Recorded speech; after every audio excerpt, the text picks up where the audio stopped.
Hi, everybody. So, this episode is the beginning of a few interviews with the people on the East Coast. And so, there's some heavy topics coming your way. So, we wanted to just put out a warning before we start. We talk about some heavy stuff, suicide, eating disorders, um, lots of other stuff. So, if you are triggered by that or like not in the mood for it, maybe skip this episode or wait until you're ready for it. And Tony and I also made a new website. Check it out. Check it out. It's www.playingintrafficpod.com. So Check POD. out our pictures. You can see our episodes. Yeah, go to our photo gallery. Resources. Yeah, we got some resources on there too. So check it out and we hope you enjoy. We have a guest today, and we are very eager to hear her very interesting, very moving story. We met Joanne through this amazing experience of building the podcast and finding our friends. And we really wanted to have Joanne on to share her story. She's our first East Coast member, right? She is our first East Coast member. So welcome from the East Coast. Joanne was baptized in New Jersey in June of 2010, and she stayed for 9 years until 2019. So, yeah, thank you, Joanne, for joining us. Thank you for having me. Yes. Of course. So, do you just want to kind of tell us the beginning story of how you got involved and how did you come to find this crazy church? Oh my gosh. I was entering my senior year of college. I would say I was definitely at a crossroad in my life where it's like, I'm about to graduate. What do I do in my life? I had just ended like a very serious relationship. I went to a Jesuit college, so I was always kind of thinking about God and all that. So anyways, I was approached by these two young men in, I think it was like by Times Square or Penn Station, something in New York City. And they were like, hey, we're having free Bible studies. And they did, can I say God the Mother? They did mention God the Mother, which to me was, I had lost my mom when I was a teenager. And to me, it was like a fascinating thing to know about. And I think it was even more fascinating that these young men were talking to me about it because it's like, oh, it's not like a feminist thing. It's like a God thing, So it was my summer break. So I had all this time and I did Bible studies with them basically almost every day. I was very quickly baptized because the whole be baptized immediately thing. I remember when I was texting my sister, like, I'm about to go get baptized. And I was all excited. And she's like, wait, what? And she like quickly called me and was like, what are you doing?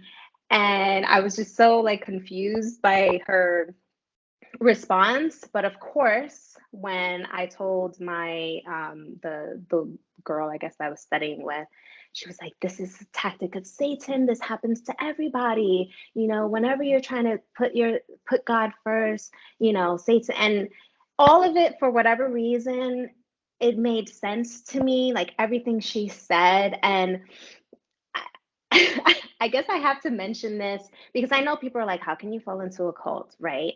But I mean, cult experts will say you're at a crossroad in your life, but I was young.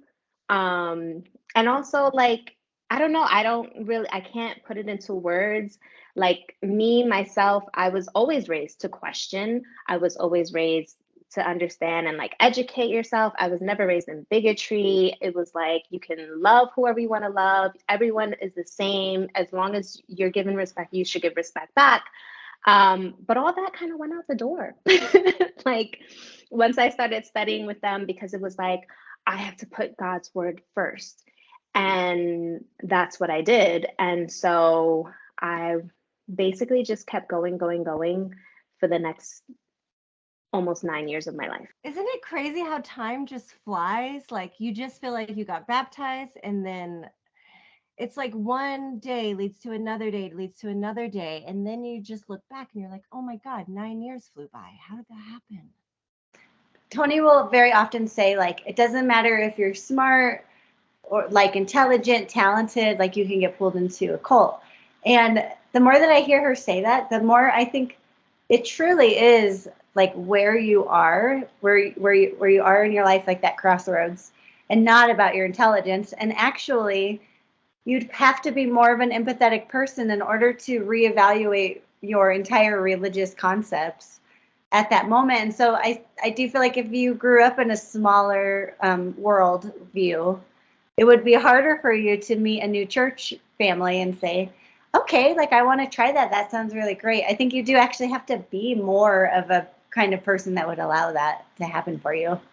So if anything, Yes. like more empathetic and more willing to like open your mind to the world, which is a Oh, good yes. capacity to have like that. And so therefore the people that are introduced to this and join it, that's why you guys are all so lovely. I mean, everybody that I meet has just such a beautiful personality. And I think that's what they are looking for. I mean, that's why they focus so heavily on campus preaching too, because it's like they're young.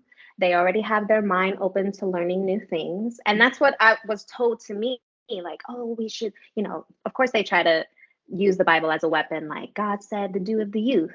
But really, it's like these are young kids who are already studying. I studied about a bunch of religions. It's like, oh, this is just another new thing. I'm interested. Let me go check it out. But their minds are already open to it. And next thing you know, you wasted your life there. Yeah. Right. So what was it like there for you when you were in there? You're baptized, you're going along, you spend 9 years. What is your life like in there? I mean, in the beginning, it must have been good, right? Because you must have experienced the love bombing Yes. and those I things. experienced the love bombing, which to me was strange, but at the same time, it's like these red flags quickly come up, but at the very same time, I'm quickly making excuses for them. So it felt weird, but then I'm like, oh, I guess I'm just not used to that. I'm not used to, I'm from New York City. We have a reputation of being standoffish for a reason. But maybe I'm just not, it's me. It's me. So a lot of the red flags that came up were always pushed to the back of my mind. I mean, it was nice to be, I have to say, probably the only thing I miss about it is that community like type feeling, right? And I think that's probably what I was drawn to. It was okay, but if I'm being completely honest, for most of it, I was miserable. I think even from early on. And I can't explain to you why I stayed as long as I did. For me, it was, I have to do, everything was a temporary suffering for eternal salvation. So I have to do this temporary thing and suffer temporarily because eventually I'm going to get into heaven and my family's going to get into heaven for the efforts that I've made. So I think that was the main driving point of me staying so long. It was like, it's okay, just endure. You're going to heaven and it's going to be okay. So were you a single young female is what they would consider you in there? Yes. Like a young adult. Yes. So were you preaching? What kind of things were you doing in there? Were you cooking I or anything like that? I so of course you go through your Bible studies and they want you to preach basically right away. So although I was uncomfortable with it, I did it. And then the more you're indoctrinated, the more you believe that the more responsibilities, aka blessings you have, is the more that you're making your heaven in, the more effort you're putting towards your type of heaven. So even though you're exhausted, you want to be part of every type of committee and you want to be in charge of whatever it is you can be in charge because what's bound on earth is bound in heaven. So very quickly, I was on the kitchen committee. Very quickly, my particular talent was teaching. So I did all my 50 sermons and I became a teacher. And then when the world didn't end in 2012, I was like, okay, well, there has to be a reason for this, right? Again, making excuses. There has to be a reason. God is giving us another chance. So you know what? I'm going to dive even harder and work even harder for the kingdom of heaven to come. So then I was sent on a long-term mission to establish a church up in Syracuse.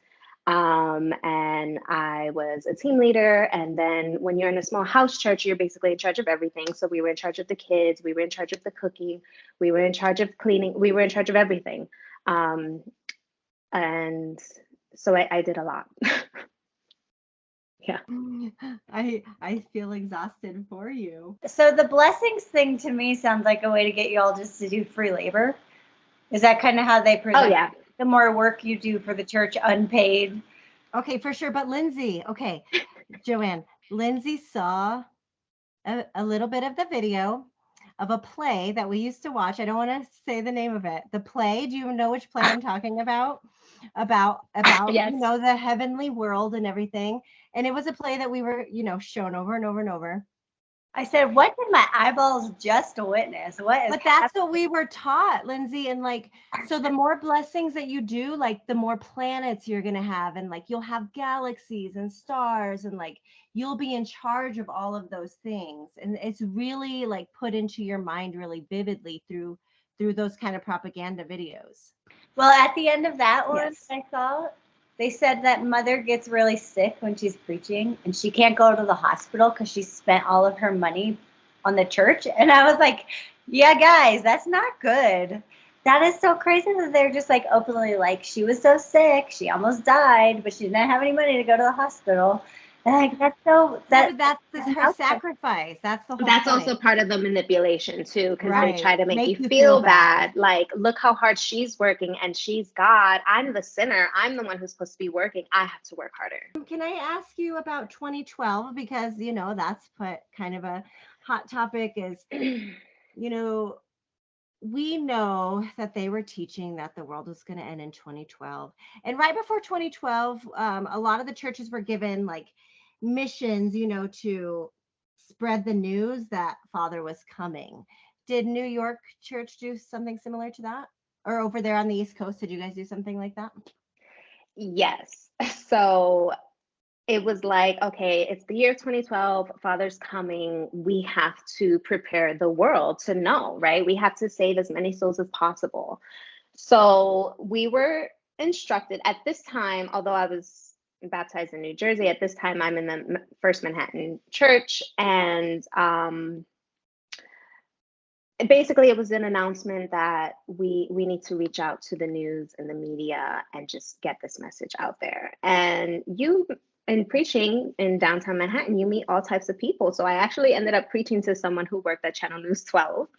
And I think she gave me her card and I was like, okay, great. I'm going to contact her. This is great. This is going to be a great blessing, whatever. Did you think that was a sign from God? Did you think that God had led you to that person? Yes. It's so Of funny. course. Everything is like a sign from God. Everything And they is were like, probably so happy, like, oh, Joanne is so blessed. Okay, sorry. yes. So even at this time, I was still considered young in faith. So of course I had like my group leader that I was in contact with, and I typed up my message and I'm like, you know, she's like, just make sure you pray before. So of course that's what I did. And I was like, do you want to read it before I send it out? And she was like, no, I'm sure because you prayed, it's going to go well. Father and mother are going to take care of it. I was like, okay. So I sent it.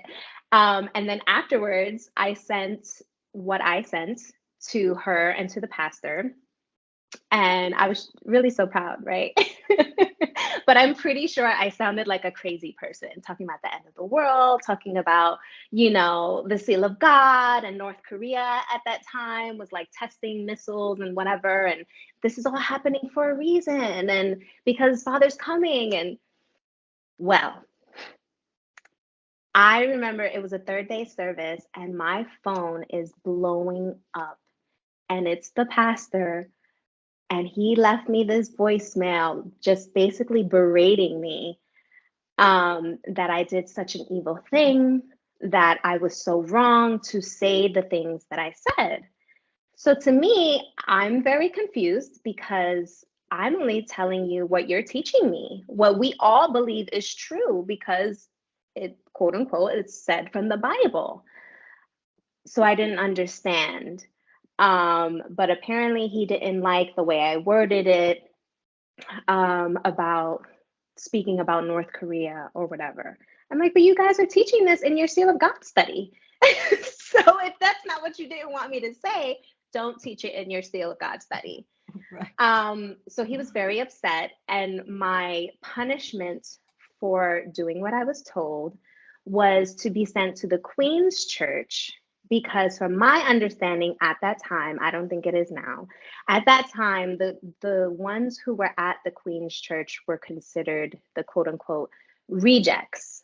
Um, this was how it was explained to me when I was in Manhattan, and I didn't really understand. It was like, I guess they didn't have the greatest faith or whatever. So because I felt like I was being punished, I fell into a depression. I'm like, God is coming, and I did probably the worst thing that I could have did, and I'm going to lose all my blessings, basically. So I fell into a depression. There was a point where I like, yeah, I'm so sorry. When he rebuked you, so when he rebuked you and he sent you away, you really took that personal. yes, yes, Yeah. Like that because it really was like hurt I did you, hurt something your wrong. heart. Right. Yeah, Like I didn't understand what God was, you you know, never God's felt like will. why did the pastor yell at me or anything like that? You just automatically took it as like Yes, you were a yes, sinner. Yeah. yes. I'm so Um, sorry. yeah, it is Okay, what I'm it is sorry. Keep now. going. It's fine. Um, so I remember I just couldn't get out of bed. I mean, I went to work, I kept the services. I barely preached at that time because I was just so depressed. Like I was just like, it's over. Like it's over for me, basically. Um, but I think going to the Queen's Church was a saving grace for me in the sense that I realized why they called them the rejects. And it wasn't that they were like anything having less faith or anything like that. It was they were a little bit, I would say they had more of their own sense of self. They were more outspoken. They were more, I felt like they were themselves. They weren't robotic the way other members were. And I guess that's what I needed at the time. And I learned then that it's okay. You can still worship God and you can still have faith, but you can still be yourself at the same time. Um, so, I wasn't depressed anymore. It's like, okay, I'm going to learn to be a teacher. And that's basically a way I learned to teach. And yeah, that that was that. But Joanne, I we've think, heard a lot of rumors about mhm. the East Coast and New York and Jersey and being very strict to their members, like a different type of level, almost like a military um, type of culture. Would you agree with that? Oh, yes. Very, very, very strict. And that's probably why, like, I internalized a lot, like, I did something wrong. Because, again, when you're indoctrinated, it's like we were sinners from heaven, and everything that is happening to you is because you're a sinner. So even though, like, everything is strict here or we're having limitations put on us, it's because this is God's love and this is what's going to make us perfect in order to enter heaven. Um, but again, it doesn't make sense, right? It's very confusing. Um, so yes, they were very strict. Um, it was like it was hardly any interaction between brothers and sisters, right? Because they were so afraid of like people getting together, committing sexual immorality or whatever. But also, they were also very they tell you don't be so physical, but they were so physical. It was like, they like to use that verse where Apostle Paul was like, to win a Jew you have to become a Jew. And to so it was like, okay, we're surrounded by all these white professionals in New York City. you know they dress a certain way, so we have to dress a certain way, and they look a certain way, so we have to look a certain way in order for them to basically listen to the message. But again, it's contradictory because it's like, you're telling me that God is the one who opens the hearts and God doesn't care what you look like. God is the one who is bringing the fruit. So again, a complete mind fuck. But there was a lot of emphasis on how you looked, especially for the sisters. I remember one time we were having like this gospel worker meeting in Manhattan, and the sister who was leading the meeting, she literally told us, don't show up if you don't have lip gloss on or have your nails painted. And it was, you have to look a certain way, you have to dress a certain way, you have to be a certain size, because again, most of the leaders are Korean, and so they're very petite. And basically, I can say I did see that sisters stopped eating, you know, and they lost an incredible amount of weight in a very short period of time, because to them, it's not like this person's criticizing my weight and I'm being fat shamed. To them, to us, it is, I want to bear fruit. I want to get that blessing. So if this is what God is saying, you know, to win a Jew, you have to become a Jew. Okay, I'm going to starve myself in order so that I can look a certain way to get a fruit. And I would have to say, yeah, me myself, not in the beginning, not when I was in Manhattan. This was later on when I was in Syracuse. But it was like, you know, you start to look at yourself and I'm like, I'm the only one with thighs here. I'm the only sister who has thighs here. I can't, you know. So yeah, I fell into an eating disorder. I was purging my food, but I think it was also like I had no control over my life. I had nothing. And this was the one thing that I could control. This was the one thing that I can, you know, because you're not eating properly, you're not sleeping properly. So of course you're going to put on weight. So it's like, okay. And then, yeah, I would say in that mindset that I was at that time after purging, I felt like a sense of relief. Okay, now I have the energy to keep busting my ass for the next 12 hours out of my day, you know? Do you think did the church know, or if they did know, do you think that they would discourage you from it, or do you think that they'd be like, good job, you're doing what you need to do for God's love? It was mixed, because especially with the sisters, we're with each other all day, every day. So you see it, right? Like I don't need to be in the, you know, in the room watching you not eat. I can just see like, damn, you were this big last week and now you're this small this week, you know. But I remember God the Mother, quote unquote, she had delivered a sermon about eating disorders and how you should eat, and be healthy and those types of things. And when we first watched this sermon, we were kind of confused as to why she was giving this sermon. But they were saying that, oh, in Korea, you know, there's so many people who don't eat, so many people who have eating disorders because that's the style of beauty in Korea. But I think it was because they saw what was happening to these sisters, and it was like, okay, get yourself together. But again, it was so contradictory, because then some sisters would try to go to the gym and be healthy. And then pastor would be like, you have time to go to the gym? You should be preaching. Why aren't you if you want to work out, go preach and walk for however many miles. And that's the way that you work out. So again, everything was just a mind fuck. I don't know a lot about eating disorders, but I do know that what you said is probably accurate about control, like wanting to have some type of control over your life, because, you know, we pretty much submitted everything to them, you know, and they had total control over everything. So you were so after 9 years of just going, and what happened? Again, there were so many things that were occurring that again are red flags, and you kind of just push them to the back of your mind. But after a while, and I think you explained this really well when you were explaining the bite model, after a while, your true self starts to come up. Like you try to suppress your true self, which they refer to as your sinful nature. I can't even tell you how many times it was like, sister, get rid of your mind. You know, like get rid of your sinful nature. Yeah. And what kind of mind do you have? Would they say that? Yes. What kind of mind do you have? Yes. And I don't know. It was just these things. It was like, can I make excuses for these things anymore? I don't know. You know, like they were so controlling in the sense of they would say things like, that even if you think it's wrong, and even if you know it's wrong, if a leader is telling you to do something or asking you to do something, just do it because you're going to be blessed for your obedience.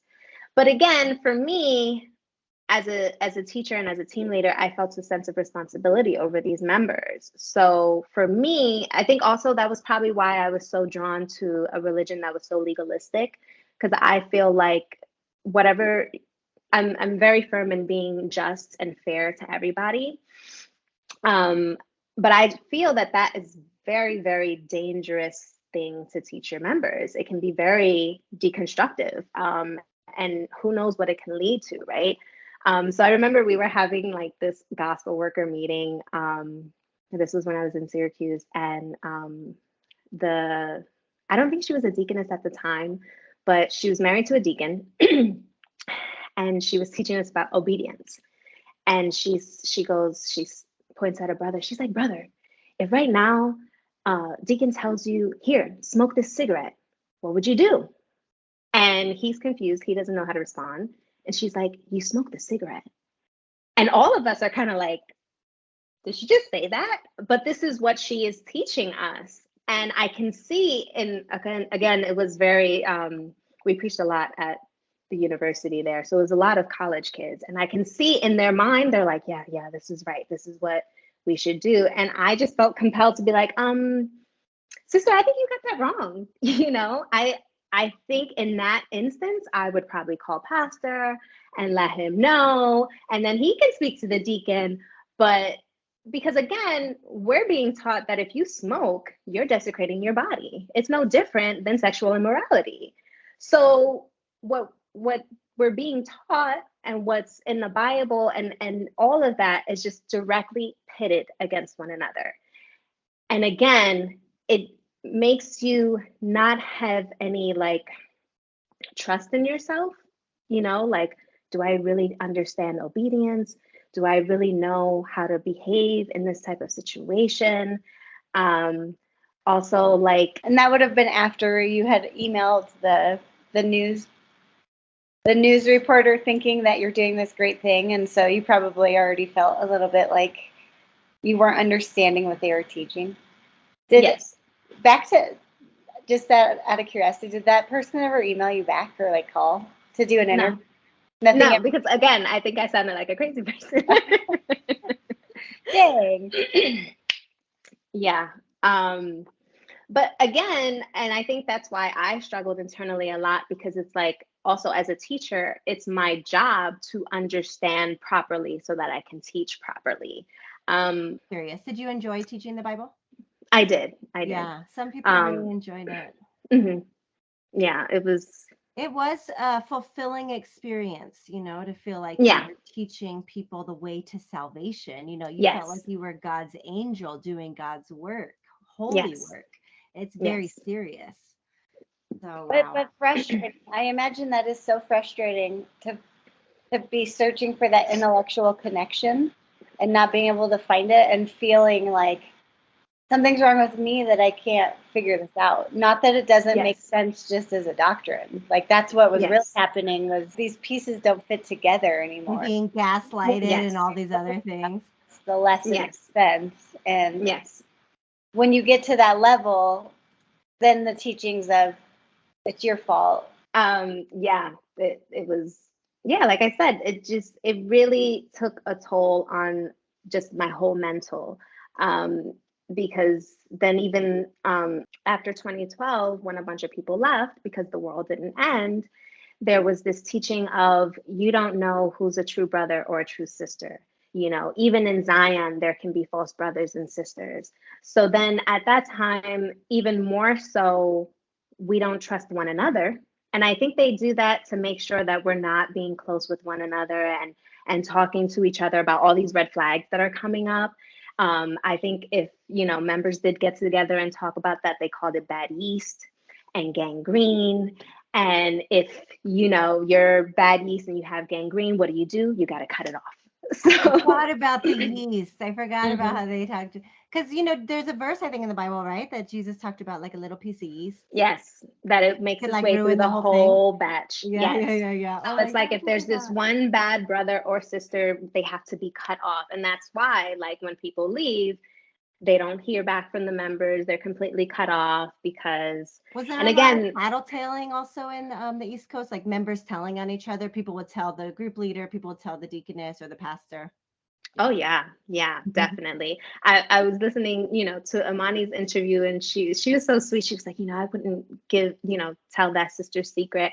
But I'm like, for Mhm. me, Yeah, yeah, I did it. I did it yeah. because, again, they weaponize the Bible and they weaponize everything that they're teaching. So it's like, do you think you're better than God?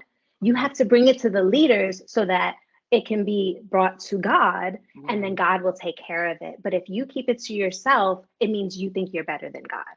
And so, of course, you don't want to, your biggest fear is to jeopardize someone's salvation, right? So it's like, yeah, I have to tell this sister secret so that things can get better for her, Mhm. So So like, that she can be blessed, so that her sin can be, helped and everything. You right, think but you're then they helping also use them. it, yeah, Yeah. but then they also use it against that person. Yeah. So like if a sister would come to me and be like, oh, I really have a crush on this person, I really like this person, I want to have a boyfriend, then I would tell, the deaconess, who would tell the deacon who's delivering the sermon. And then in the sermon on Sabbath day, he's like, do you think God wants you to have a boyfriend? And then the sister's thinking, oh my God listened to my prayer. God Yeah. is truly speaking at the church of God, like. It's so true. It is so true. And they just fuck with your Mhm. mentality. They do, yeah. It's just so, Ooh. it's so bad. You had But a yeah, really interesting preaching story that we are really excited to hear about. The church has been accused of human trafficking, which we've talked about a little bit, right, Lindsay? Haven't we talked about that a little I bit? don't know. I don't know that we've ever like explained that, but I think this would be a good time to do it. We really don't like to talk about stuff until we've actually met somebody who's had firsthand experience with that topic. So I don't know that if we've touched on it, we haven't gone into detail because we've been kind of waiting to actually like confirm some of the stuff that we've heard. So I can say it is a rumor, right? Like we're not human trafficking, right, even Right. though when you think about it, we're basically performing free labor, right? But we're It's a different not. type of human trafficking. Right. No. We're not like, they weren't like stealing people off the street and then they never Right. saw their families again. But it Right. was a rumor that was started. I don't know where it was started, but it spread. Like it made its way up to the East Coast. And this one particular day, it was a preparation night. So it was a Friday night. And I was with one sister who I was living with, and we had stopped at Walmart to just get like, because of course everything came out our pockets. So even like the breakfast items we paid for, right? Um, so we were stopping at Walmart to just get breakfast items for the next day. And she wanted to stop and preach to this woman. Now, again, there was a lot of emphasis on our physical appearance, and they didn't want you to preach to anyone if you were looking like a hot mess. But again, we're compelled to preach all the time and save a soul wherever we are, and God is going to open up their hearts and their mind. Whatever. She wanted to stop this woman. We stopped her. We asked her if she ever heard about God the Mother, and she quickly was like, no, and just walked away. And we were like, okay, whatever. We went about our business. And the next day, that Sabbath morning, the deacon, he just puts his phone in my face and he's like, who's this? And it's a picture of me and the sister with our shopping cart. And I thought he was joking, like, why are you being a creep and like walking around Walmart and taking pictures of us? And he was like, no, this was posted on someone's Facebook saying that you guys were human trafficking and whatever. And I'm just like, what? I was so confused. And I basically, he was like, yeah, it was posted. And basically, it was like, almost our fault because we weren't dressed properly and we shouldn't have approached her because now look, this picture, it just makes us look so bad, right? And I'm just like, okay, but it spread pretty quickly. And Syracuse is not a very big town. So it spread very, very fast. There was another, they also posted like another sister's number on there. So she had people like blowing up her phone and saying all these nasty things. And I guess that's how we found out about it, because at that time, while they said it was okay to have social media at this time, we were still kind of like not on social media. So I would have never known. But she found out and she told the deacon. And so basically, from this point out, I'm known as a human trafficker, right? And basically, the whole town knew about it. My job wanted to investigate us and see if we were trying to human traffic people at my job. Were we preaching to people and soliciting at my job? And it was just crazy. Does Coast have the like traveling baptizing vans? Because we've talked with Chad about that. In Denver, they had those where you could go like right on site and get baptized. And so we've kind of joked about how that could be perceived as like very creepy, like if you don't understand what the church is doing. And maybe too in California, I think they had them. But like, come on into the van and come change your clothes and be baptized. It's Yeah, not, I'm sure that's how it started. yeah. Yeah, it doesn't look great. But the thing is that she lied and she said that we were in the parking lot of the Walmart and we were trying to get her to come into this van. But that's not true. We were inside the Walmart. I'll never forget it. We were in the frozen food section. And that's where the picture was taken. Yeah. Oh, Yeah, and I like, completely, there's a photo of it. yeah, I completely forgot too that also in the comments there were other pictures of me like at the mall, and people were taking pictures of me at the mall when I was preaching. And some people had enough sense to be like, she doesn't really look like she's preaching. She looks like she's just sitting down having some frozen yogurt, like, you know. But again, it was terrible because the investigation of my job, all these terrible messages that were put in, we were getting death threats, like, oh, if I see you at that Walmart, I'm gonna come with you with a bat. And it was just And confusing. Oh my God. Did the church try to help you? Did the church say, hey, let's get this picture down and let's help our sister? Is that what the church did? Of course they did. No. And it was weird because we knew that they were out there suing people, right? For quote unquote defamation of character. We knew that they were out there trying to sue Michelle and whoever else was speaking out against the church. So I was confused because I thought they're gonna put a lawsuit against this woman too, and they're gonna have my back. Yeah, they're gonna have my back. They're gonna do something. And they were like, oh, we messaged her, but she won't take it down. But I really feel like because her post didn't say anything about God the Mother, it didn't say anything about the WMSCOG, they weren't all that concerned about it. Basically, it was just these two girls who look like crazy people trying to invite someone to a Bible study group. Which is so confusing because that is what, no offense to your past selves, but that is what you guys always do when you're preaching out in public like that. You guys didn't do anything different or anything wrong. It was just this lady took it incorrectly and posted it on social media. But like every other day, that's exactly what you're supposed to do. That's what they heard you to do. So Exactly. It seemed that way because we weren't dressed properly. I was like, maybe there's something I'm not understanding. And this is God's way of teaching me something, because everything's a test, right? God is testing you. Everything's a test. But I did feel like they didn't have my back. Only one of my coworkers like reached out to me and was like, hey, are you okay? And that kind of like sparked something like, wow, they really don't care. And of course, that whole Sabbath day, I was supposed to just keep on with a smile, keep on teaching, keep on doing what I was supposed to be doing, even though internally I'm like, oh my God. So she kept this picture up for about 6 days and I just didn't know what to do. I know. I have a quick question. So for those 6 days, because you don't have Facebook at that time. So no, I did. It was like, what do you call it when you're like not kind of really... like a fake one, yeah, or like I wasn't on it a lot, right. but like I was able to log in and see these comments. See it.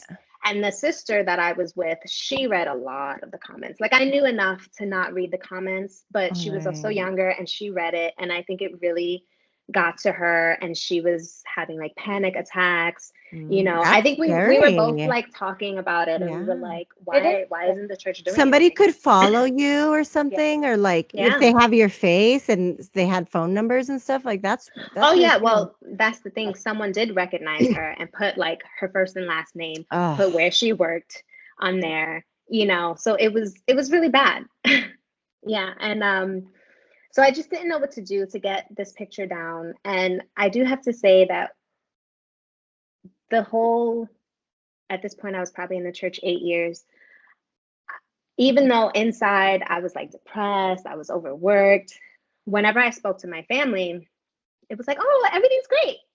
Like you guys should come to church and have a Bible study because I didn't want to somehow affect their faith and their salvation. I was working for their salvation as well. Even if up until the last day they never came to church and got baptized, my efforts were somehow going to save them.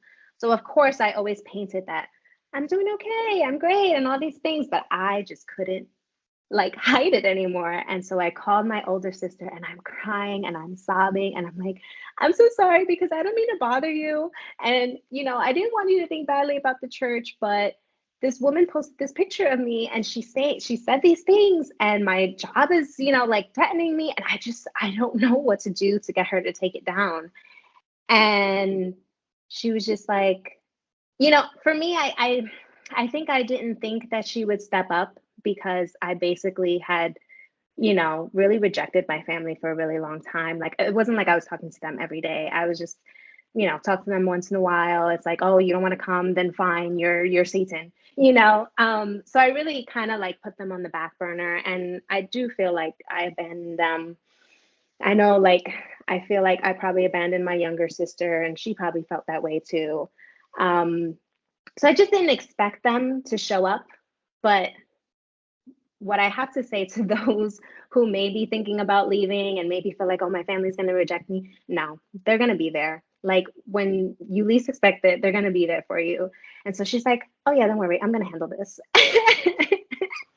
And then that very same day, I think her and a couple of her friends just like basically shamed this woman, like, you're making these young ladies look this type of way and they're getting these death threats and you're basically lying about them and look what you did, shame on you.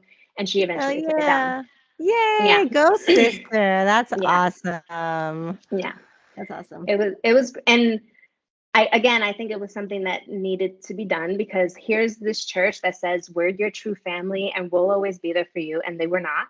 And then they say all these terrible things about your family, like, oh, that's not your true family in heaven anyways. And, Satan is using them. So they're Satan.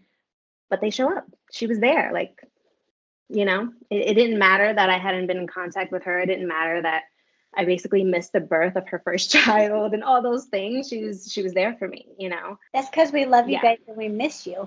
Yes. Yes. Oh. Yeah. Oh man, I feel like I just have chills all over because I understand what you're saying so much. Like you didn't know, like because you just feel so sad that you did abandon them for all those years. I mean, it's a lot of years, and like you said, how many birthdays you missed or funerals or weddings or all the things, and they just pile up and you just feel so sad. And I've heard a lot of members that are afraid to talk to their families and reach out to them because they're like, all the shit I put them through. But Don't be afraid. They'll be happy to yeah, hear from you. yeah, Yeah. that's so So, beautiful.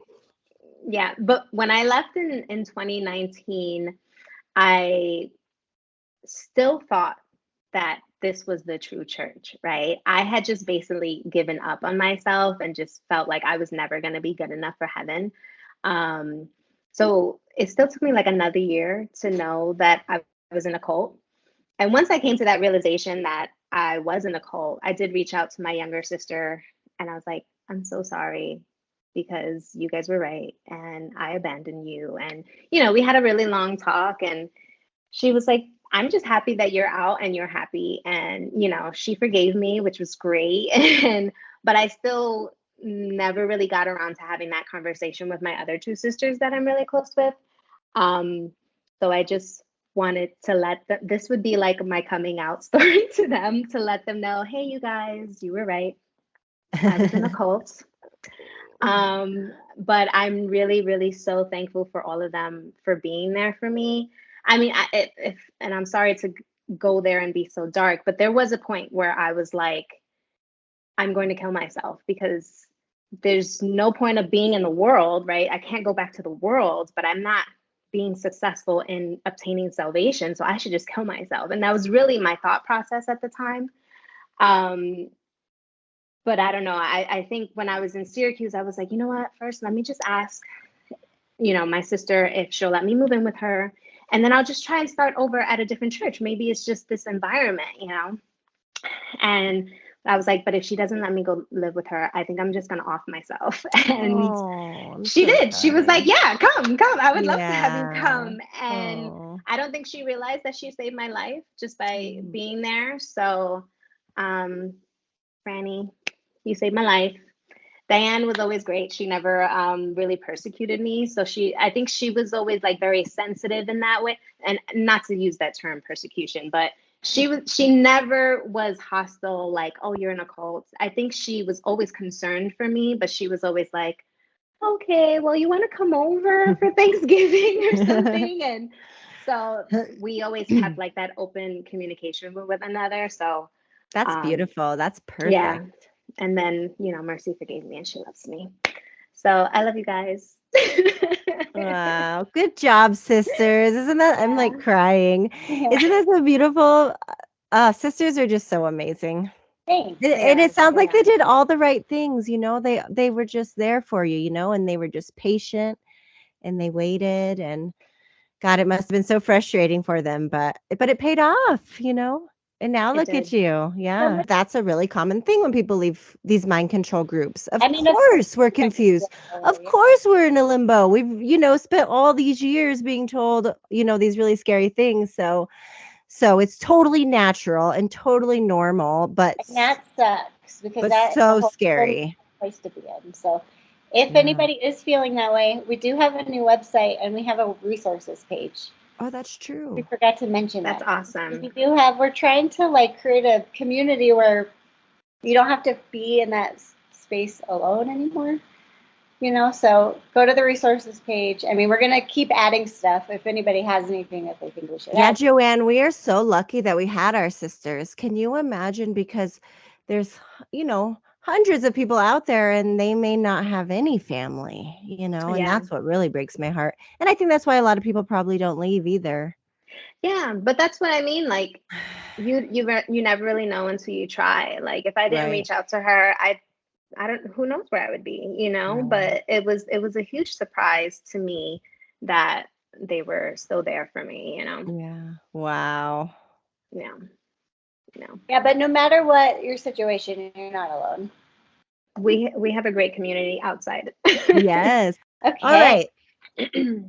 So you go through all this. So when did this human trafficking thing happen? What year was that? Towards It the was end of your towards the journey? end. Yeah. Yes. So like all these things were happening that kind of was like a snowball effect of me leaving. One of the other things, so I remember we were having a team leader meeting.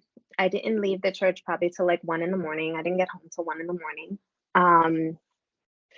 And I'm talking to the sister, same one with the human trafficking, and I realized like I can't properly see out my right eye.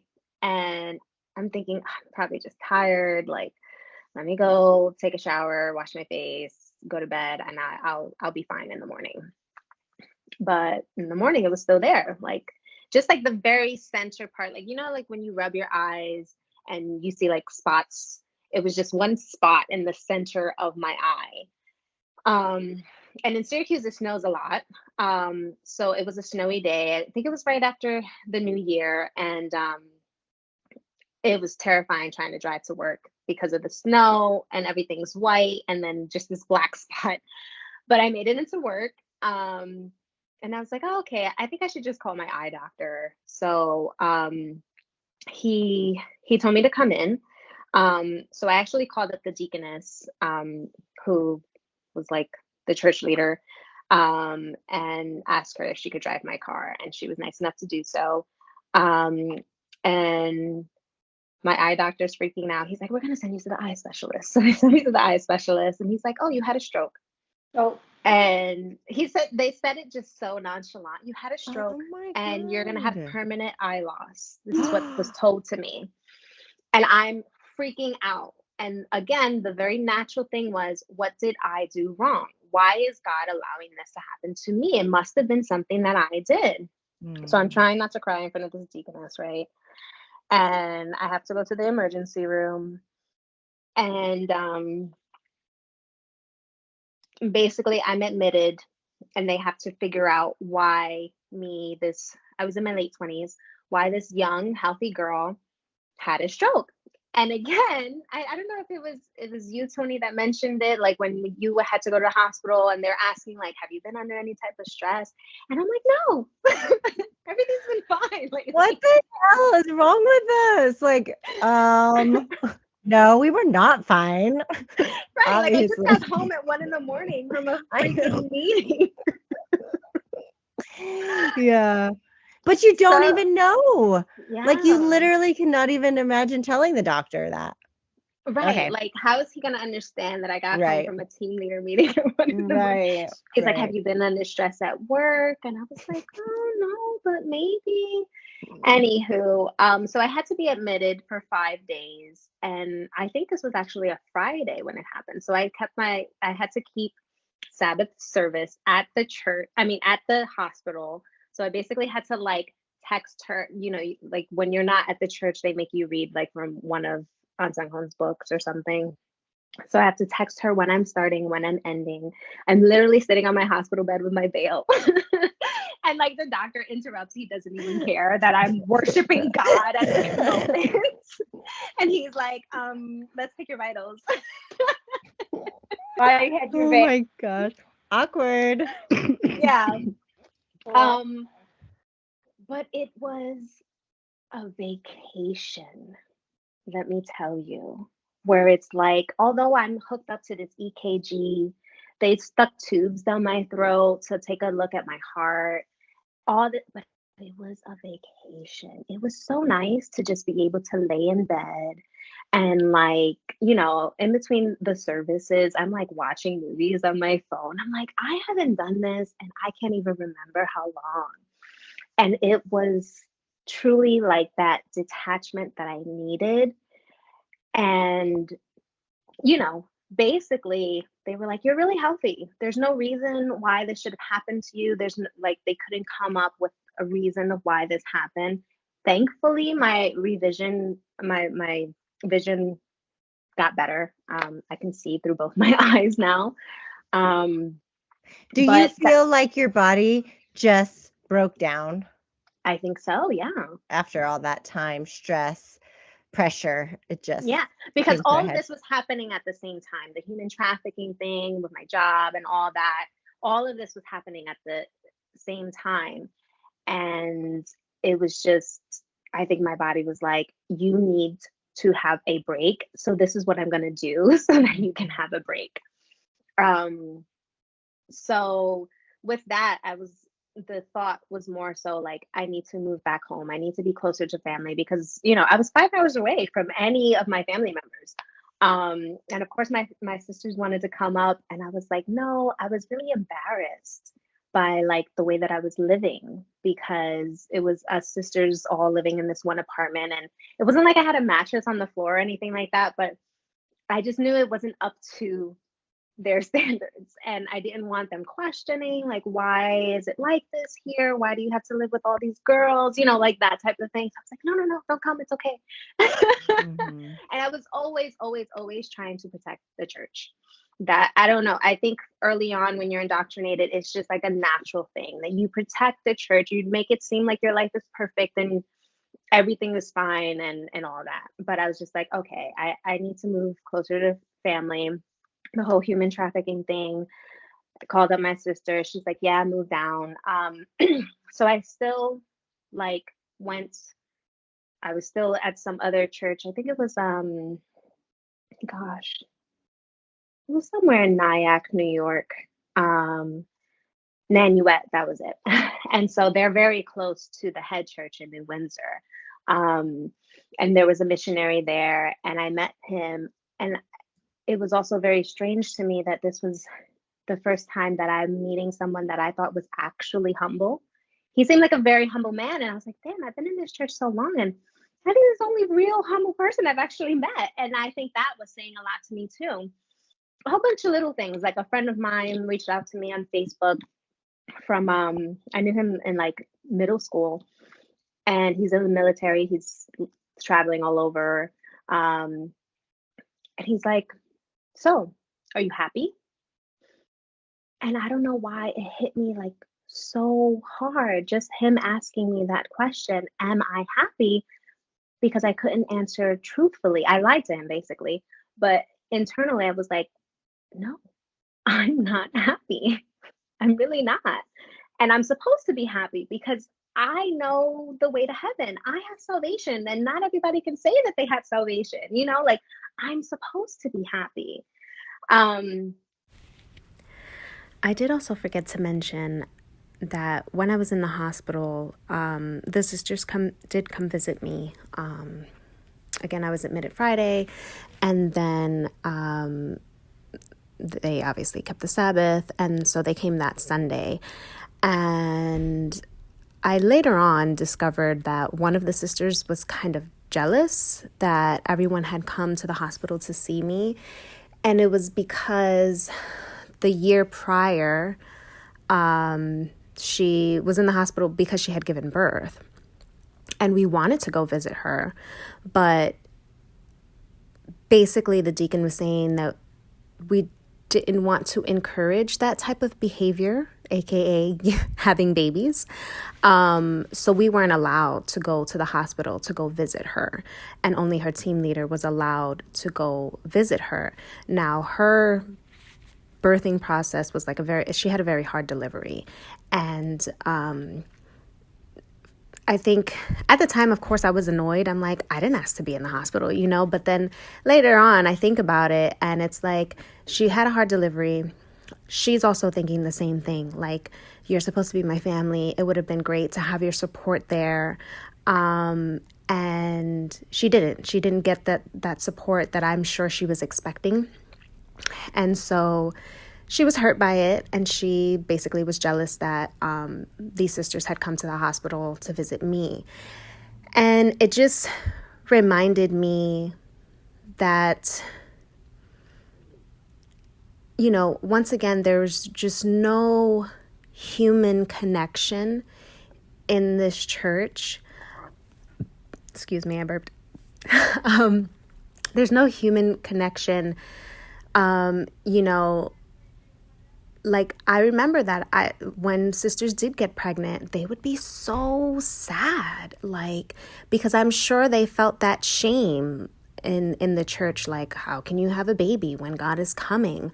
And I would have to encourage them and be like, you automatically bore fruit, you know, like you have automatic fruit, you know, that's going to go with you to heaven forever and ever. Like, this is a great blessing. You know, like, I never wanted them to feel that way because I could see just how sad they were. And it's, you know, babies have always been like a blessing. It's like a huge thing, you know. I remember sisters, again, physical appearance, they would come to me and feeling like they're just not pretty or whatever the case may be. And I would try to encourage them through the Bible. Like, you know, God said, how beautiful are the feet of those who bring good news. Like, who cares what everyone else is saying or thinking? Like, God thinks you're beautiful, and that's all that matters. And again, as a teacher and as a team leader, people came to me like, not even to me, but they come to church with anguish, mourning, sadness, like these very human things. And of course, naturally, they think of, oh, I should be going to church, and this is, you know, God's supposed to heal me, or whatever the case may be. And excuse me again. I am so sorry. I don't know what's going on. but naturally they come wanting and seeking something, right? And of course, I was still young. I was in my 20s, my late 20s, and didn't really know. And of course, it's my responsibility to tell the deaconess and speak to the deacon about it.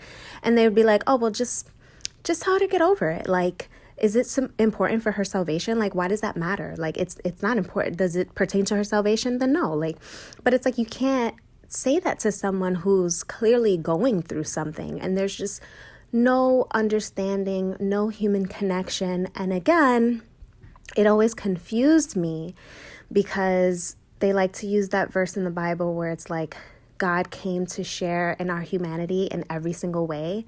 And they would use that like when people would, bring up the fact that God the Mother had her own physical children and she got divorced.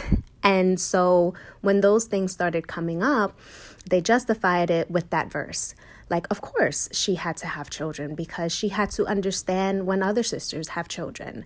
And of course, she got married and divorced so that she can understand how other sisters get married and divorced. And so they use that as a justification. However, we ourselves, although God made that effort to understand our humanity, we don't have to understand their humanity. We can't console them. We can't try to empathize with them. It was like completely discouraged. And it was very, very sad to see because, again, people come with all types of heavy things on their hearts. And many times it's just like, oh, just overcome, just get over it. You're a sinner. This is what happens. This is what a sinner goes through. And you just have to be happy because you have eternal life. And that's it. And I don't know, I was thinking about that and it sparked that memory. So yeah, it was just really sad.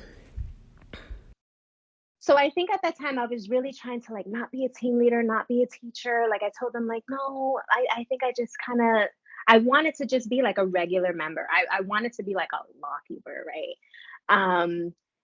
But they were still like, no, we really, because it was a smaller church again. And they were like, we really need teachers. We need a team leader. We need someone to be a good example, like, please. And so I basically got sucked into it all over again. And I was like, no, I can't do this. So again, these are younger members. You don't want to affect their faith. I have absolutely nobody to talk to because even if I didn't, quote unquote, leave the truth, it's still very much encouraged that if you're no longer in that particular church, you don't have contact with those members. So although I had been in Syracuse for maybe like 4 years and built a relationship with those sisters, I was no longer allowed to speak to them anymore. So I was feeling like really alone. I was still trying to like have my family think that everything was fine. So like I wasn't telling them anything. So I was like, okay, I need a friend. I just need someone to talk to. So at my job, I came across this name and it reminded me of my old roommate. And I was like, she was always a good friend. Like she was always good, someone to talk to, and I should reach out to her. And I was like, now that I'm closer to Jersey, like maybe we can meet up and have lunch. So I did reach out to her and we just started talking and she was a great confidant. And I don't know, it just kind of happened that we were kind of talking about like what we would be looking for. And that was another thing. Like, I didn't want to preach to her. I didn't want to talk to her about anything church related. Like, I just wanted to have a normal, regular relationship and a normal friend. So I think she knew that I was going to church. Like, I'd be like, oh yeah, I'm getting ready to go to church now. But I wasn't like going into depth or whatever. But basically it was nice to have what we would call physical conversation. It was nice to just have like a normal physical conversation. So she was talking about what she would look in a potential partner. And I'm like, yeah, I guess I could see, this would be good, and we were just talking about it. And I'm like, wow, we're really compatible, like we're both kind of looking for the same things. And then one day I realized, damn, I think I have feelings for her, like I think I'm really starting to like her in that way. So once I had that realization, I was like, oh, I'm definitely going to hell. Oh, I already felt Aw. like I was on that way, even though I was in the church and doing whatever. I felt like I was just not doing anything right. And, you know, I was already kind of giving up. Like, I'm never going to be good enough to go to heaven. But once I realized that, I was like, oh, I'm definitely not going to heaven. Because of course the church does not condone homosexuality. I know the general pastor gave a sermon a while back about homosexuality and how it's wrong, and this is what the Bible says, and yada yada yada. And it was really weird too, because I suspected that there were members who were LGBTQIA. But of course, to them, they want to enter heaven too. So whatever it is I have to do to enter heaven, I have to get rid of that. I have to cut off my sinful nature, get rid of my mind. And Can I ask you a so, question? Had you ever been in a relationship with a woman before? no, I had never been in a relationship with a woman before. I had never even considered a female before. And when I think about it, I think for me, it's more so like on a personal level, like getting to know the person and them intellectually and things like that. Because again, sisters, you know, it was a big blessing to be married and then sent off to establish a church, right? So this is something that's going on in sisters' minds, and some sisters would be like, oh, I really like this brother. I have a crush on him. And I would be so confused. I'm like, we don't even talk to the brothers. How can you even have a crush on someone you've never had a conversation with? Like, how is that possible? How did that work with the arranged marriages then? So was it more like pushed on the men to get married to women? Well, I really don't know, because I didn't really interact with the men. They didn't ever approach you, like a pastor wasn't like, you need to start picking out a husband, or? No, but I think it was because I was that like kind of like outspoken person and someone who quote unquote held on to her mind. I don't think they pushed for me to get married. I don't think they wanted me to go to Korea. Like I never felt like I was good enough to go to Korea. Again, I have hips and things like that. And even though it's not like we're walking around showing our breasts or anything like that, right? But it was very much so like, you have to protect the brothers and you can't be a temptation to them. And I'm like, what the hell am I doing? Like, I'm not doing anything. And I was constantly criticized for like anything I did. And I remember it was like a really hot day. And, I think we were cleaning or something. And I kind of like just rolled up my sleeve. And the same sister who was telling us to smoke if the deacon asked us, she's like, you can't show your shoulder. Like, think about the brothers. And I was like, sister, if he is tempted by my shoulder, I think that's a him problem and not a me problem. Because I would respond like that, I don't think they really wanted me to like. You wouldn't have made a good wife. Yeah, I wouldn't have made a good wife. I wouldn't have been like a good deaconess or anything like that, because I just had my own mind or whatever. That's good. That's a good thing. Yeah. Wow. Yeah. You can see how that happens in other religions, because that is like a very typical, like women are supposed to hide their sexuality. And when we were in service, we had to put a scarf on our knees. And it was like, if you didn't have a scarf and if you didn't have an extra scarf to give to a new sister, you weren't prepared for service. You had you had to cover your knees, like you had a skirt on. If your knees were showing, you had to keep them covered. What? Yes.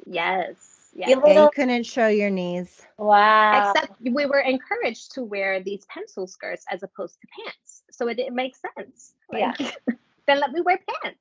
Yeah. And nylons, so many nylons. Oh my gosh. Yeah, awful. I never do that. See, every time I talk to somebody, I find out something really random.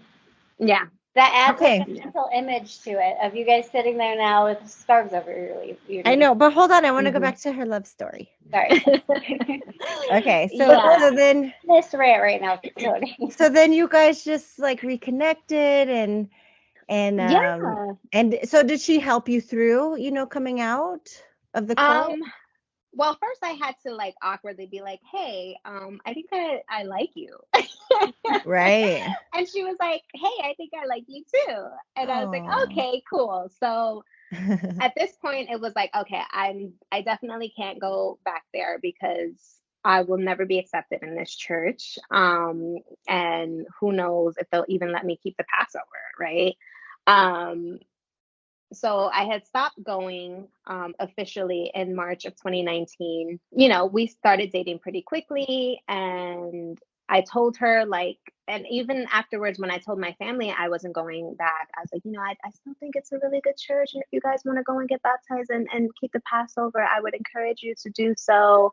I didn't tell, well, I did tell my one sister, like, you know, the church would not accept me or whatever. And she was like, oh, that's unfortunate. But I, you know, to her, it was like I was coming out. She's like, thank you for sharing that with me. And I'm like, oh, I don't care. Like, again, I was not raised in bigotry. So as soon as I realized this is who I am, this is who I am. And I'm not going to sit there and pray the gay away, because I know that that's just not ever going to happen. It doesn't work that way. You don't choose to be gay and you don't choose to be straight. You just like what you like. Right. But she thought I was coming out. I was like, okay, sure, whatever. Yeah. So anyways, we started dating pretty quickly, and I was telling her about the church and like still trying to keep Passover or whatever. And she was like, you want to watch this documentary with me? And it would be like a documentary on cults. And I would sit there and be like, their tactics they sound very familiar, and they seem like the exact same thing that happens at the WMSCOG. And I'm like, was I in a cult? And it took me like a whole year afterwards to realize that I was in a cult, and from all these documentaries that she would want to watch with me. So yeah. And she would get really upset too, because I did try to keep the Passover that year, and they were trying to manipulate me. Basically, it fell on a Sabbath day, so they were like, "Oh, if you want to keep the Passover, you have to come and keep the whole Sabbath day with us." This is what General Assembly said, aka Mother. And so I'm like, and she was like, "Don't let them do that to you. Like, you know, this is supposed to be the way to have salvation. Like, why does there have to be a condition?" And I'm like, yeah, but I'm like feeling bad and going through all these motions. I was like, no, I'm not. So I basically, the deaconess I was in contact with, I was like, no, it's okay. Like, it's fine. Then as the date was approaching, she was like, well, pastor said that you can come and keep it. And I was just like, wait, but you told me mother said I have to keep the whole Sabbath day. But now you're telling me pastor said it's okay. So it's like, that doesn't make sense. Like, I'm supposed to listen to mother above all else. And this was something that I did notice about this one particular pastor. This was not the first time where it was like, listen to me. Don't listen to what mother said. Listen to me. This was not the first time this had happened to me. And it was just, again, another red flag where it's like, this is not right. Yeah. I'm going to take it out, but is that? Yeah. Yeah, he's crazy. Yeah. Yeah. Wow. And I think he liked just the attention because he was God's prophet, right? He's God's prophet. He speaks to God every day. And it was something I noticed when I was at the Queen's Church. You know, preparation day is almost as holy as Sabbath day because you're preparing to meet God that day. So we're cleaning, we're scrubbing the floors, we're wiping down everything because, oh my God, I'm going to be in the presence of God the next day. So you have to prepare this temple. But what I noticed is that if they told us, oh, pastor's going to come and give the sermon tomorrow, he's visiting Queen's Church, then it was like everybody went ballistic and was like cleaning 10 times more and preparing 10 times more. And then suddenly we had like, you know, for lunch, it was just easy to make sandwiches, ham and cheese sandwiches. But pastor's coming, oh my God, we're having bibimbap. We're going to have, you know, japchae and all that delicious food. Yeah, that takes forever to cook. Yes, and all this delicious food. And I really felt like he reveled in it. Like he just, you know, he's a very small man, but he come in like with his chest all up, and I think he loved it. And I always found it strange because I always thought of that verse in the Bible where it's like, the poor man longed to eat from the table of the rich man, something like that, because it was just like, I don't know, he's enjoying this a little too much. Right. But yeah, another red flag that I just pushed to the back of my head. But basically, when she told me that pastor said it's okay, I was like, okay, this is not right. This is another manipulation. And I was just like, no, it's okay. Yeah. So again, nobody reached out to me. She tried reaching out to me a couple of times, but then after a while, I just blocked her. I was just like, I need to move on with my life, and I need to just be done with this. And once I realized that I was in a cult, that's when I started like watching videos. I went on the forbidden site, examining the WMSCOG, and it has been really, really helpful towards my healing. Just like hearing ex-members give their story, once I realized like I wasn't the only one who felt like they were never going to be good enough for heaven, it really like helped me so much. I was just like, okay, it wasn't just me. It wasn't just me. I wasn't the loser who like couldn't work hard enough for heaven. Like it was a cult. It's a cult. So anybody in there listening, which I can't imagine they're listening to this while they're still in, but if they are, and you're feeling that way, it's like kind of by design. Yeah. Yeah. You're probably a lovely person. Right. But the thing is, it's like they say like podcasts like this or Jordan Hatfield's videos or whomever, that they're the one causing people to leave. No, you're causing people to leave because you're putting these crazy, like unrealistic standards on your members when they should just be able to worship God. If they want to preach, let them preach. Just let them be, Yeah. And I do have to say, like, when I first left and I thought I was going to die and go to hell or whatever, I really, really, and not to say anything about those who do have like a terminal illness, but I felt like I had like this terminal illness and at any moment I can die. And it was very weird, kind of like a euphoric feeling where it was like, I started to appreciate life even more, like I wanted to spend even more time with my family. And I remember one time I was driving and I'm like, if I got into a car crash right now, it'd be okay because my family would know that I loved them and I would die knowing that I had been loved. And it was so weird. It was really, really weird that those first couple of months where it's like thinking you're gonna die and whatever. It's so weird. Like also feeling freedom for the first time in so many years.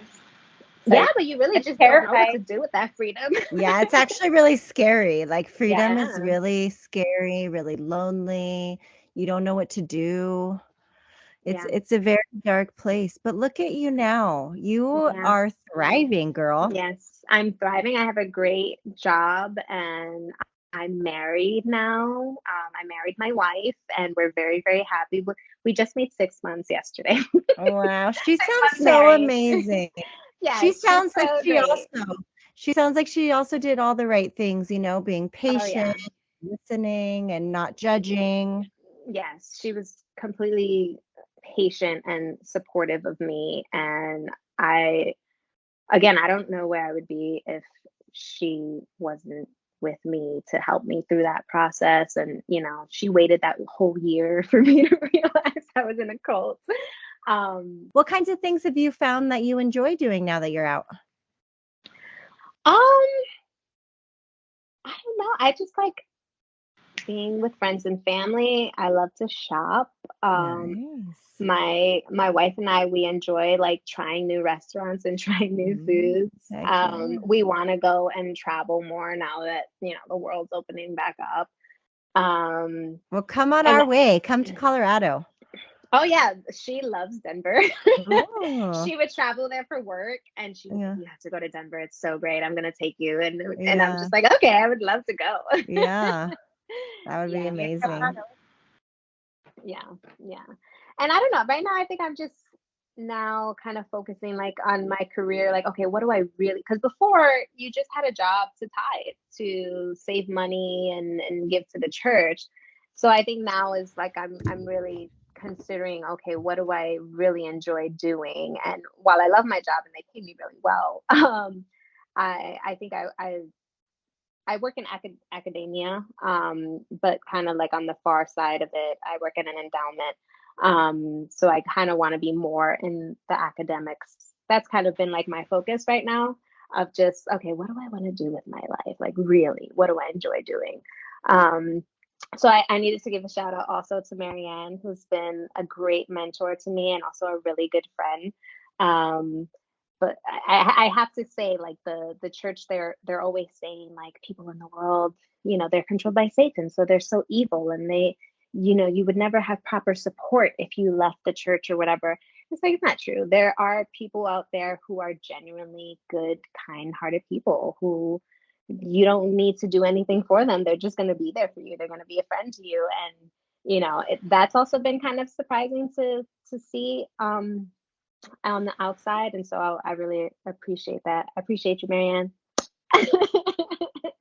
Making those connections and meeting people who just want to be your friend and have no like ulterior motives, they're not trying to take anything from you or, use your talent or anything like that. It's just so refreshing. Yes. Yeah.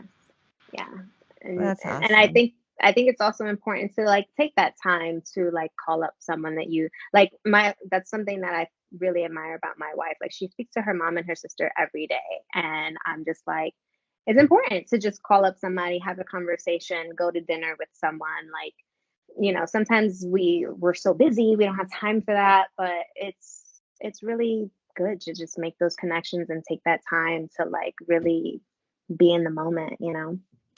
But I have a book for your book club. Are you guys still doing book club? Yes. Sure. Tony's being a slowpoke about. No, I finished. I just finished. We didn't do that. Oh, okay. What is it? Tell me your book. I can't wait. So this was another like this, all these things were happening that were kind of like getting me out of this cult-like coma that I was in. So a coworker had suggested that I read this book called Educated. I was like, okay. And it was just so off, like very similar. Like the tactics were like, oh, wow. But I think it was like on the best-selling list for a while. It's by Tara Westover. And basically, like, her dad was another version of that. What was that Waco guy? What was his name? Oh, the Branch Davidians, David Koresh. Yes. So I think he like really admired David Koresh. Was it what Waco? I don't know. I hope I'm not mixing it up. But he basically thought that the government was going to be coming after him too. And she was raised with this type of dad who controlled their lives, and she never went to like a proper school. They like never took them to the doctor, and basically her process of getting out of that and educating herself and all that. It's a really good read. I think you guys might enjoy it. It's a memoir. So it was first coming out. I read that book too, and it was so touching. It was a really good. That's a really good one. I think it does a good job explaining some of the things that you guys also. Let's do it on our next book club. Want to? And then maybe that's a great recommendation. Do you have any final thoughts? Any final? I am curious. And I wonder if Tony, if you've ever been curious, like about their preaching tactics now. Like, I feel like things are different after the pandemic, like for a long time, schools were closed, malls were closed, all those places were closed. So it's Can you imagine approaching somebody, like going to Walmart and approaching somebody? Like, I don't see them doing don't play that anymore. Yeah, we don't play that. Like 6 feet, people. Right. So which makes me curious. Right. I wonder. Because my wife, she was part of like this entrepreneur morning group when the pandemic first happened, and this guy was leading it, and she noticed that, well, I think it was like a host and a co-host or whatever, and they always kind of like paused at 9 a.m. and be like, oh, we gotta go pray. And then she was like, oh, okay, whatever, they're religious, whatever, fine. And then one time she was watching their videos, and he goes, oh, by the way, this is sponsored by the Roman Society Church of God. And she was just like, oh my gosh. And we were so shocked. Like, and of course he's saying that, giving all these praises to God, God the Father, God the Mother, and all this stuff. And, it's getting a lot of views. Like, a lot of people watch this video. and are like, oh, that's so great that, God has opened up this door for you or whatever. And I just thought it was so bizarre. I'm like, are they truly resorting to like using social media? Right, because before social media was evil. Now it's like we can use it as a preaching tool. So it was just really, I was shocked. And she emailed Jordan and told him about it. And then he commented on the video, and then they took his comment down. Ah, lame. Yeah. Oh my gosh. Yeah. Yeah, I am very curious about their preaching because I just don't see how it can how they can continue doing it the way they had been. So, No. and like the whole seal of God thing. Like, you can't tell me nobody caught COVID, right? Right. Like, so how do they explain that to their members? Because the whole point of the Passover is the seal of God is supposed to protect you from everything, pestilence, Right. all that. Right. And so I'm just wondering how they're explaining that to their members too. But Do of they course, it'll still probably preach? be like, it's your fault. When I'm you sorry? left, was the seal of God still like a thing? Like you Oh yeah. die in the church? That'll Oh go. yeah. Yeah, That definitely. will be there forever. That's so fascinating. And you guys never met anybody like personally who died? Oh no, I did. I didn't. Explain that. But I think they always resorted to, this person must have done something. So I also, when I was in Syracuse, there was this one sister who invited like her best friend, and they were both baptized around the same time. And the best friend got into like this horrific car accident where she had to be in a coma and everything. And couldn't walk, talk, all those things, had to relearn all those things.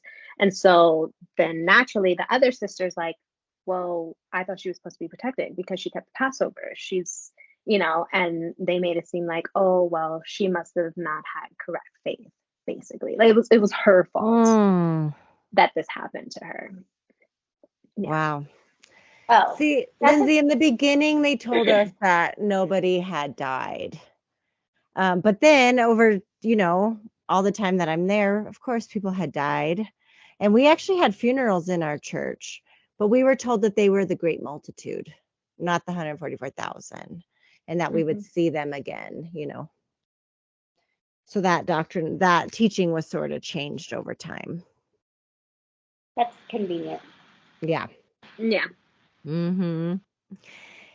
Joanne, thank you so much for being brave, for escaping, and for, just speaking out, is not easy. And so, yeah, thank you so much for sharing with us. I bet your sisters would be happy to listen. Yeah, I'm going to let them know. Yeah. Thank you, sisters. Join Thank my you. club. Join my ex sisters club. Right. Yeah. All right, Thank you for having Joanne, me. I think that you should give them a boom. Yes. Boom, baby. Boom, baby. Boom, baby. Boom, baby.